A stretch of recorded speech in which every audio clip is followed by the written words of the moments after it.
Hello students of class 12th economics. बेटा, जैसे कि आपकी प्रीवियस वीडियो में मैंने आपका chapter number 9 excess demand and जो है आपका डेफिसिट डिमांड वो टॉपिक पुरानी बुक में से ख़त्म कर दिया है, मैक्रो इकोनॉमिक्स में से। आज मैं आपके बेटा बुक जो है इंडियन इकोनॉमी ये वाली स्टार्ट करूँगी, इंडियन इकोनॉमिक डेवलपमेंट। ये class 12th TR Jain second book है बेटा आपकी, ठीक है। ये वाली बुक मैं स्टार्ट करने वाली हूँ। इसमें हम क्या क्या रीड करेंगे, पहले मैं आपको ये बता दूँ। ये Indian economy on the eve of independence, ये वाला चैप्टर मैं फ़िलहाल ही आपको रीड करवाऊँगी। ये सारी की सारी बुक थ्रेटिकल है, बस समझने वाली है, ठीक है। मैं आपको एक एक चीज़ जो है बहुत अच्छे तरीके से समझाने वाली हूँ, बस अब चीज़ों को ध्यान से समझना बेटे, ठीक है। तो देखो बेटा, आपका जो है फर्स्ट चैप्टर वो है Indian economy on the eve of independence, यानी कि इंडिपेंडेंस के टाइम, आज़ादी के टाइम जो इंडिया की इकोनॉमी थी वो किस तरह की इकोनॉमी थी, हमने उस चीज़ के बारे में रीड करना है। यानी कि इंडियन इकोनॉमी यानी कि भारत की जो इकोनॉमी थी इंडिपेंडेंस के टाइम कैसी थी। देखो इसमें हम कौन कौन से टॉपिक पढ़ेंगे, पहले आपको इस चीज़ के बारे में पता होना चाहिए। पहले हम पढ़ेंगे colonial exploitation of the Indian economy under the British rule, कि ब्रिटिश रूल के अंदर यानी कि अंग्रेज सरकार ने इंडियन इकोनॉमी का शोषण कैसे करा। कॉलोनियल एक्सप्लॉयटेशन का मीनिंग है कि जो हमारी इकोनॉमी थी उसको छोटे छोटे कॉलोनी यानी कि छोटे छोटे पार्ट में डिवाइड करके उसको प्रताड़ित किया, उसका शोषण किया। आगे हमने पढ़ना है features of Indian economy on the eve of independence, यानी कि भारत की आज़ादी के टाइम हमारी इंडियन इकोनॉमी के फीचर्स क्या थे, वो कैसी दिखती थी। उसके बाद हमने पढ़ना है agriculture sector on the eve of independence, यानी कि आज़ादी के समय एग्रीकल्चर सेक्टर कैसा था और आज़ादी के समय इंडस्ट्रियल सेक्टर कैसा था, हमने ये पढ़ना है। फॉरेन ट्रेड कैसा था अंग्रेज़ों के टाइम के वक्त, हमने ये पढ़ना है। डेमोग्राफिक प्रोफाइल यानी कि कुछ हमने मोटे मोटे से कंपोनेंट्स पढ़ने हैं। ऑक्यूपेशनल स्ट्रक्चर यानी कि काम की क्या कंडीशन थी अंग्रेज सरकार के टाइम, हमने ये पढ़ना है। इंफ्रास्ट्रक्चर यानी कि इसमें ट्रांसपोर्टेशन या कम्युनिकेशन की फैसिलिटीज़ के बारे में हम रीड करेंगे। तो आप जब चैप्टर रीड करते हो सबसे पहले आपको ये पता होना चाहिए कि उस चैप्टर में आपके लिए है क्या। तो आज मैं आपके लिए जो फर्स्ट टॉपिक शुरू करने वाली हूँ वो है बेटा colonial exploitation of the Indian economy under the British rule. और एक चीज़ मेन आप ना ध्यान रखो, जब मैं आपको पढ़ा रही होती हूँ तो कम से कम अपनी बुक्स खुली रखा करो ताकि आपको सारा कुछ जो है क्लियर हो जाए। अपनी बुक में से कुछ मैं मीनिंग्स भी लिख के देती हूँ बेटा आपको। Colonial exploitation of the Indian economy under the British rule, हमने क्या करना है बेटा, हमने कॉलोनियल एक्सप्लॉयटेशन इंडियन इकोनॉमी का जो है शोषण कैसे किया गया अंग्रेज सरकार के द्वारा, उसको छोटे छोटे हिस्सों में बांट कर हमने इस चीज़ के बारे में रीड करना है। तो देखो बेटा, मैं आपको पढ़ाती हूँ। Indian economy under the British rule was subjected to Indian exploitation, Indian economy जो थी ब्रिटिश रूल के अंडर वो सब्जेक्टेड टू कॉलोनियल एक्सप्लॉयटेशन, उसको जो है काफ़ी जो है शोषण का शिकार बनना पड़ा।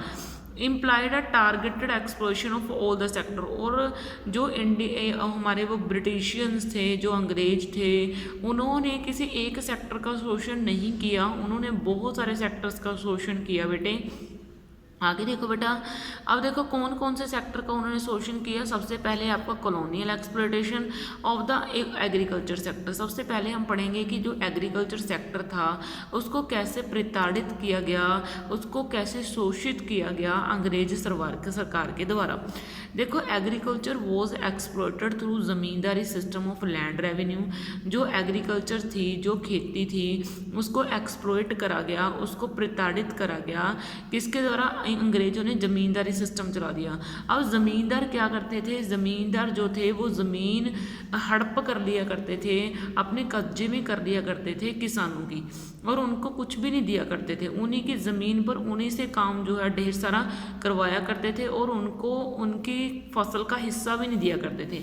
जैसे आप ये देख रही ना, ये एक ज़मींदार है, ये देखो किसानों को कैसे मार रहा है ना, और उनसे ज़बरदस्ती जो है काम करवा रहा है। ऐसे होते थे ज़मींदार। ठीक है, तो आगे देखो बेटा, हम ज़मींदार सिस्टम के बारे में ज़रा अच्छे से रीड करेंगे। तो देखो बेटा, आपके ये 3 पॉइंट है। Following observation highlight how this system led to exploitation of the Indian agriculture. हमने ये पढ़ना है कि इंडिया के एग्रीकल्चर को किस तरीके से इस सिस्टम ने बेकार कर दिया था। Zamindar were declared as owners of the soil. जो ज़मींदार थे उनको मिट्टी के मालिक जो है कह दिया गया। मिट्टी के मालिक होने का मतलब पता है क्या है? भी कहीं से भी ज़मीन वो अपने आप उसके ऊपर कब्जा कर सकते हैं, उसको ही तो बोला गया है। तो zamindari were declared as owner of the soil, उसको मिट्टी के मालिक घोषित कर दिया गया। दे were to pay a fixed sum to the government by way of land revenue. बस उनका काम पता क्या था ज़मींदारों का? उन्होंने लैंड रेवेन्यू यानी कि उनको ज़मीन से जो भी, मान लो अंग्रेज़ सरकार ने उनको बोल दिया कि ये एरिया आपका, और अंग्रेज़ सरकार क्या करती थी, उनको बोलती थी हमें बस इतना हिस्सा चाहिए, आप कैसे भी करके दो, चाहे आप किसी को मारो, चाहे आप किसी से ज़्यादा काम लो, कम काम लो, हमें इस चीज़ से मैटर नहीं करता, बस हमें आपकी रेवेन्यू का हिस्सा चाहिए। And were free to extract as much as they wished. ठीक है, and were free to extract as much as they wish, यानी कि इसका मीन्स क्या है, वो हमें हिस्सा देने के लिए कुछ भी कर सकते हैं। ये देखो, और as much as they could, ये देखो कितना भी चाहे वो कर सकते हैं, चाहे किसी के ऊपर जुर्म करना हो, कुछ भी कर सकते हैं। तो ना from the tillers of the toll, tillers पता क्या होते हैं? जो असली में खेती करते हैं, फार्मर्स, जो किसान, जो असली में काम करता है ना बंदा, उसको बोला जाता है टाइलर। तो आगे देखो बेटा, the tillers of the soil के जो मिट्टी के मालिक थे, जो एक्चुअल कल्टीवेटर थे, गोट बेयर मिनिमम फॉर सर्वाइवल। उनको सर्वाइवल यानी कि रहने के लिए उनको उनके हिस्से का खाना वगैरह कुछ भी अच्छे से नहीं दिया जाता था, उनको जीने के लिए बहुत कम जो है चीज़ें मिलती थी। They were left with no surplus for investment in agriculture. They were left with no surplus, उनके पास कुछ भी नहीं बचता था, उनके पास पैसा नहीं बचता था। क्यों?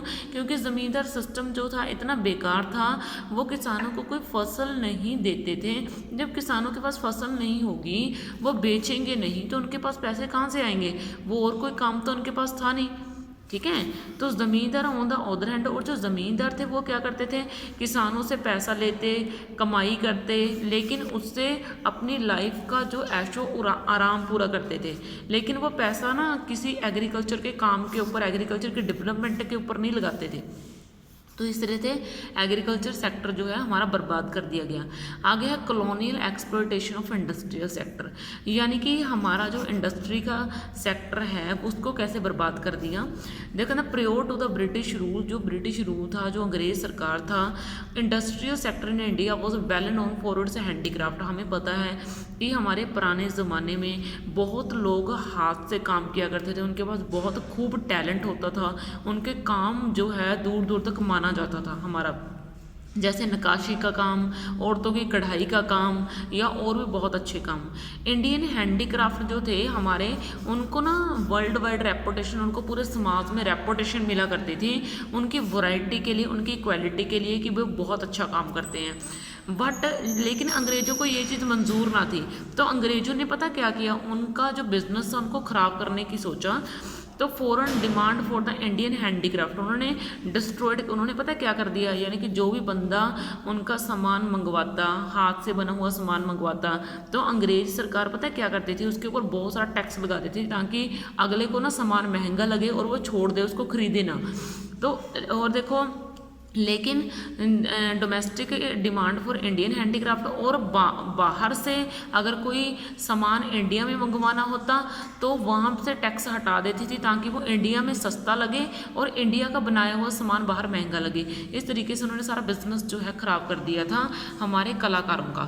ठीक है, तो आगे देखो, colonial exploitation of international trade, और उन्होंने हमारा जो अंतर्राष्ट्रीय व्यापार था उसको भी बर्बाद किया। कैसे? उन्होंने पता क्या करते थे, हमारे जो किसान उगाते थे, रॉ मटेरियल उगाते थे, उसको ना सस्ते भाव में अपनी कंट्री में ले जाते हैं, ब्रिटेन में ले जाते हैं, और ब्रिटेन से चीज़ें सस्ती बनाकर हमारी कंट्री में ले आते हैं। और इससे क्या होता, लोगों को मजबूर करते कि आप हमारी चीज़ें जो हैं खरीदो, आप किसी और कंट्री से कुछ भी नहीं मंगवा सकते, ना ही हमें इतना जो है था, इतना एफर्ट था हमारे पास, ना ही हमें इतनी परमिशन थी, क्योंकि अंग्रेज़ों का पूरा सरकार था, जो कुछ होता था, अंग्रेजों की मर्जी से होता था। तो इस तरीके से इंटरनेशनल ट्रेड को भी उन्होंने बर्बाद कर दिया। तो इस तरीके से बेटा आपका आज इस वीडियो में एक टॉपिक कंप्लीट हो चुका है। बाकी आपका हम नेक्स्ट वीडियो में नेक्स्ट टॉपिक उठाएंगे। थैंक यू बेटा जी।